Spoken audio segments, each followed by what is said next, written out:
2022 metų Volvo XC60. Gegužės 4 bus aukcionas. Parsiduoda taip pat draudimo kompanijos. Aš tengiuosi laikę dėti draudimo, kad būtų patikimiau, saugiau. Taip, galim pasižiūrėti, kas čia yra. Tokia įdomiai ruda spalva. Yra detalių, kai vis tik prikrauta. Parodys, jos yra mušimas į priekį. Yra lempas, bet matau sudaužytas.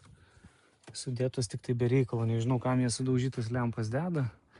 Kaip apeinam pasižiūrėti, yra parkai prieki gale, garažos diskai, čia yra Momentum komplektacija, 2 litrai varikliukas, priekiniai varomi ratai. Šviesų saloną turi.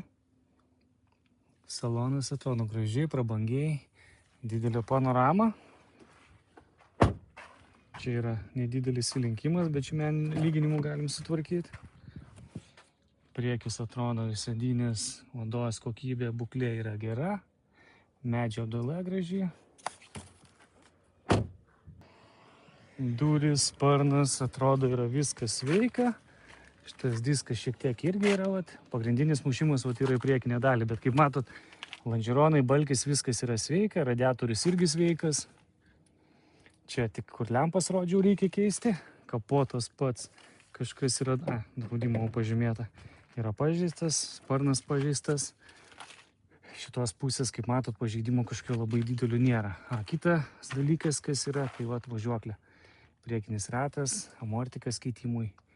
Visas šitas eina keisti, išlūžęs tiesiog. Sparnas keitimui. Šitos durys sveikos, bet šiek tiek yra pabraižyta. Veidrodėliai yra sveiki. Šita pusė irgi diskai šiek tiek pabraižyti. Labai minimaliai.